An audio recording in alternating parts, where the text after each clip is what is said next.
जय हिंद साथियों, स्वागत है आपका अपना यूट्यूब चैनल कोचिंग लाइफ में। आज पढ़ेंगे एनसीईआरटी का पार्ट 4 नोट्स जो हर एग्ज़ाम के लिए अनिवार्य है एवं महत्वपूर्ण है।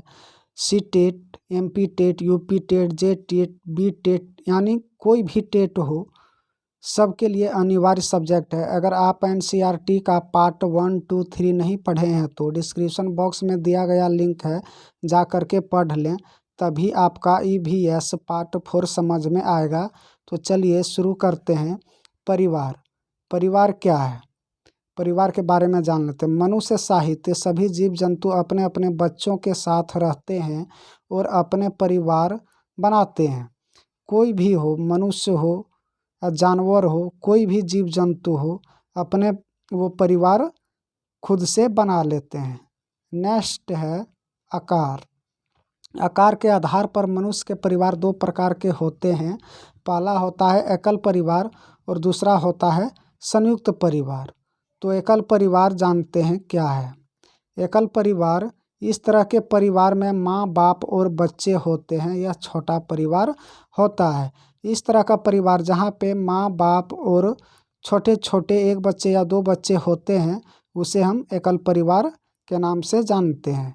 नेक्स्ट है संयुक्त परिवार। इस तरह के परिवार में दादा दादी, चाचा चाची, बुआ ताऊ, माँ बाप और बच्चे होते हैं, या फिर नाना नानी, मौसा मौसी, ये सब होते हैं। ये इस तरह का परिवार जो होता है, संयुक्त परिवार यानी बड़ा परिवार के रूप में जाना जाता है। किसी एक परिवार को एक पेड़ के रूप में दर्शाया जा सकता है, जैसे परिवार वृक्ष कहते हैं, इसलिए वृक्ष कहा जाता है। मान लो ये वृक्ष है, ये वृक्ष है, ये हो गया आपका दादा दादी, ये हो गया आपका ताऊ बुआ, चाचा चाची, मामू मामी, ऐसे ही पेड़ के समान ये हो जाता है, इसलिए बड़ा परिवार के नाम से जाना जाता है। नेक्स्ट है परिवार। परिवार बदलते रहते हैं, अर्थात अपने परिवार के सदस्यों की संख्या कम भी हो सकती है और बढ़ भी सकती है। जब परिवार का कोई सदस्य चला जाता है या किसी सदस्य की मृत्यु हो जाती है, तब संख्या कम हो जाती है। जैसे आपके परिवार में आप 10 परिवार हैं, उसमें से एक परिवार बाहर चला गया कोई काम के लिए, तो एक परिवार उसमें से आपका घट गया। या कोई परिवार उसमें उसको मृत्यु हो गई तो उसमें एक परिवार घट गया। और ये भी होता है कि आप 5 परिवार हैं, उसमें से एक और कोई आ गया तो उसमें आप 6 परिवार हो गए। या तो कोई जन्म लिया, उसमें से भी आप परिवार बढ़ सकते हैं। नेक्स्ट है सदस्य की मृत्यु हो जाती है तब संख्या कम हो जाती है। परिवार में कोई सदस्य आ जाता है या फिर किसी बच्चे को जन्म होता है तब संख्या बढ़ जाती है। नेक्स्ट है परिवार के सदस्य के बहुत से खून एक जैसे हो सकते हैं, जैसे नाक, आँख, रंग, बाल, आवाज़, हंसी, उंगलियां, हाव भाव इत्यादि इस गुण के बच्चे में उनके माँ बाप से आते हैं। माँ बाप से बच्चों के गुरु की स्थानांतरण की आनुवंशिकता कहलाते हैं। मान लीजिए आपके परिवार जो होता है वो ब्लड के रिलेशन में जुड़ा हुआ है, तो जिस ग्रुप में माँ बाप होता है उसी ग्रुप से बच्चा पैदा होता है, वो बच्चे में वही ग्रुप आ सकता है। नेक्स्ट है परिवार में रक्त समूह यानी ब्लड रिलेशन। मनुष्य के 4 प्रकार के रक्त समूह पाए जाते हैं, ए बी और ओ। रक्त समूह माँ बाप के रक्त समूह के आधार पर हम यह पता लगा सकते हैं कि होने वाले बच्चे में कौन सा रक्त समूह है। नेक्स्ट है परिवार के कार्य।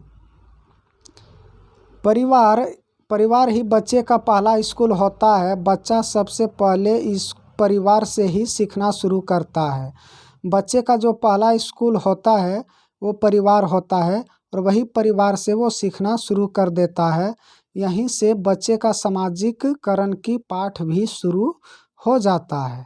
नेक्स्ट है परिवार। परिवार के बच्चे विकास में मदद करता है। यह माना जाता है कि जैसा परिवार होगा वैसा बच्चा का विकास होगा। यानी जिस तरह परिवार, जैसे माता पिता किसी एक में से कोई लंबा रहेगा, कोई नाटा हो रहेगा, तो वैसा ही उनका बच्चा होगा, यानी उसी तरह से उसका डेवलप होगा। नेक्स्ट है, परिवार से बच्चे खुशी मनाना और दुख बांटना भी सीखते हैं। परिवार से ही बच्चे दुख क्या होता है, सुख क्या होता है, सुख में हंसना, दुख में रोना इत्यादि, ये सब परिवार से ही सीखने को मिलता है। परिवार से बच्चे अपने संस्कृति को सीखते हैं। बच्चा जो होता है अपने धर्म को वो सीख लेता है। यानी कोई मुस्लिम का बच्चा हो तो वो मुस्लिम के धर्म के बारे में जान जाएगा। कोई बच्चा हिंदू धर्म से हो तो वो अपने हिंदू धर्म का बारे में जान जाएगा। कोई सिख है तो वो सिख के धर्म के बारे में जान जाएगा। और बच्चे मिलजुल करके रहना सीखते हैं। नेक्स्ट है, भारत में बाल विवाह निरोध अधिनियम वर्ष 2006 में पारित हुआ था और 2007 में लागू हुआ था। नेक्स्ट है, भोजन, स्वास्थ्य और स्वच्छता। सभी जीवों को जिंदा रहने के लिए ऊर्जा की आवश्यकता होती है। सभी जीव जो होते हैं उनके लिए ऊर्जा महत्वपूर्ण होता है। सबके लिए ऊर्जा आवश्यक होता है। यदि जीवों की ऊर्जा नहीं मिलेगी तो उसकी मृत्यु हो जाएगी। सभी जीवों को उसकी ऊर्जा उनके भोजन से मिलती है, अर्थात भोजन का खाद्य पदार्थ है जो जीव की ऊर्जा प्रदान करता है। जब तक वो भोजन ग्रहण नहीं करेगा, कोई भी जीव जंतु हो, तब तक उसको ऊर्जा नहीं मिलेगा। और ऊर्जा नहीं मिलेगा तो वे जीव मर जाएंगे। नेक्स्ट है, भोजन प्राप्त करने के आधार पर जीव निम्न प्रकार के होते हैं। सबसे पहले है शाकाहारी। शाकाहारी के बारे में भी जान लेते हैं। यह वह जीव है जो केवल पौधे या पौधे के किसी भाग को खाते हैं। ये सब जीव जो होते हैं कुछ ना कुछ पौधे का भाग को खाते हैं।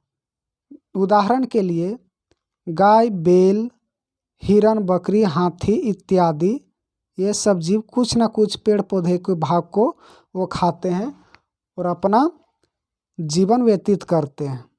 नेक्स्ट है मांसाहारी। ये वह जीव हैं जो जानवर के मांस को खाते हैं। उदाहरण के लिए शेर, बाघ, लोमड़ी, तेंदुआ, मेढक, छिपकली, चील इत्यादि, ये सब क्या है, मांसाहारी हैं। ये वह जानवरों को शिकार करके खाते हैं जो गिद्ध होता है। यहाँ गलती से लिखा गया है, यहाँ पे होगा गिद्ध, यानी गिद्ध सिर्फ मरे हुए जानवरों को ही खाते हैं। जो गिद्ध होते हैं आप लोग देखे होंगे, अभी हाल फिलहाल से नहीं दिखाई पड़ रहा है। जो गिद्ध होते हैं वो मरे हुए जीव को ही खाना पसंद करते हैं। नेक्स्ट है, इसलिए मृतपोषी जीव कहते हैं। अन्य मृतपोषी जीव सियार, जीवाणु, कवक भी होते हैं। नेक्स्ट है सर्वाहारी।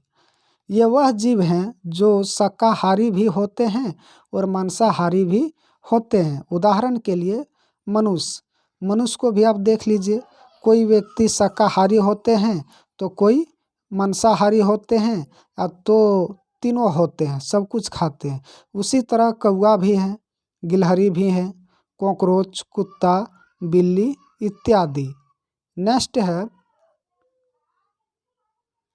है आपका, जानवरों के मुंह का आकार और दांत की बनावट इस तरह से होती है जिससे वह आसानी से अपना भोजन प्राप्त कर सके। जैसे गाय के आगे दांत छोटे छोटे होते हैं जिससे वह आसानी से घास भूसा सुरख सके, और पीछे के दांत बड़े होते हैं, चौड़े होते हैं, जिससे वह आसानी से चबा सकता है।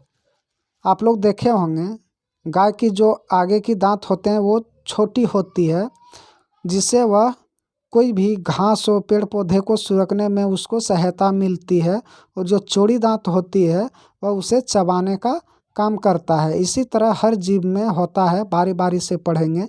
ये वेरी वेरी इंपॉर्टेंट है। सी टेट, यूपी टेट, यानी कोई भी टेट हो, हर टेट में ये सब्जेक्ट लड़ता है 6 to लेकर के 5 तक। नेक्स्ट है कुत्ते। जो कुत्ते होते हैं, कुत्ते, बिल्ली, शेर, बाघ इत्यादि के दांत ऐसे होते हैं जिससे भी मांस को फाड़ सकता है और काट भी सकता है। इस तरफ का उसका दांत बनाया जाता है जो चीर सके, फाड़ सके और खा भी सके। चील की चोंच ऐसी होती है जिससे वह 2 शिकार को फाड़ सके। चील की चोंच ऐसी होती है जो वह 2 शिकार को भी फाड़ सके। कबूतर जो है, इसकी चोंच जिससे वह दानों को पीस सके। और हॉर्नबिल, हॉर्नबिल की चोंच ऐसी होती जिससे वह फल और कीड़े मकोड़े को खा सकते हैं। वेरी वेरी इंपॉर्टेंट, जितना आप स्लाइड में देख रहे हैं सब एग्जाम में पूछा गया है और हर बार पूछा जाता है। कोई भी टेट हो, इसे ध्यान से पढ़िएगा और सुनिएगा। बगुला, बगुला की चोंच ऐसी होती है जिससे वह जमीन पर पड़े कीड़े मकोड़े, फल आदि को खा सके। कौआ, कौआ की चोंच ऐसी होती है जिससे वह सभी तरह के भोजन को खा सके। नेक्स्ट है मनुष्य। मनुष्य के दांत ऐसे होते हैं जिससे वह काटता है, फाड़ता है और पीसता है और चबाता है। मनुष्य ही एक ऐसा जीव है जो सभी प्रकार के दांत उसमें पाया जाता है। गिलहरी का दांत कुछ न कुछ कुतरते रहता है, उसका दांत बढ़ा रहता है। अगर कुछ न कुछ नहीं कुतरेगा तो उसका दांत दिन प्रतिदिन बढ़ता ही जाएगा, इसलिए वह कुतरने का उसका आदत बन जाता है और वह कुतरते रहता है। उसका एक मजबूरी हो गया है। जब तक वह कुतरेगा नहीं सामान को, तब तक उसका दांत छोटा नहीं होगा और दिन प्रतिदिन वो बढ़ता ही चला जाएगा और बढ़ते ही रहता है। सांप के दांत होते हैं पर वह शिकार को पूरा निगल लेते हैं। वो चबाते नहीं हैं सांप, वो पूरे निगल लेते हैं दांत रहने पर भी। एग्जाम में पूछा जाएगा कौन ऐसा जीव या तो जानवर है जो दांत रहते हुए भी वो अपने शिकार को निगल जाता है, तो वो सांप ही होते हैं। मनुष्य जो है सर्वाहारी है, वह साग सब्जी भी खाता है और मांस मछली भी और पौधे अलग अलग हिस्से में वो खाते हैं। देखते हैं कैसे पौधे को, कौन सा भाग को खाया जाता है मनुष्य। नेक्स्ट है पौधे को खाए जाने वाले भाग। तना, तना का कौन कौन सा रूप है? आलू है, प्याज है, लहसुन है, अदरक है, हल्दी है, ये सब का हम लोग खाते हैं। तो क्या खाते हैं? इसका तना खाते हैं। आलू का तना खाते हैं, प्याज का तना, लहसुन का तना, अदरक का तना और हल्दी का तना खाते हैं। जड़, ये जड़ किस प्रकार का होता है? तो ये गाजर जो है जड़ का प्रकार है, मूली है, सलगम है, शकरकंद है और चुकुरकंद है, ये जड़ के अनुरूप आता है। नेक्स्ट है पत्ते। पालक, बंदा गोभी, सरसों, भथुआ, मेथी, ये सब का हम लोग पत्ती का भोजन करते हैं। नेक्स्ट है बीज। बीज है चना, मक्का, चावल, गेहूँ, मेथी, ये बीज के रूप में प्रयोग करते हैं। और फल सेब, केला, टमाटर, सीताफल, सीताफल जो है शायद कद्दू को बोला जाता है, नाशपाती, आंवला आदि। जड़ है, जड़ और पत्ते ये मूली है, मूली भी खा लेते हैं यानी उसका जड़, और उनका पत्ती भी खा लेते हैं। नेक्स्ट है बीज और पत्ते। बीज और पत्ते जो चना और मेथी और सरसों का प्रयोग करते हैं। तना जो होता है और पत्ते वे लहसुन और प्याज का होता है। आई होप ये भी यह चैप्टर आपको समझ में आ गया होगा। तो सब्सक्राइब कर लें और लाइक कर दें और दोस्तों के साथ शेयर कर दें। जय हिंद, वंदे मातरम।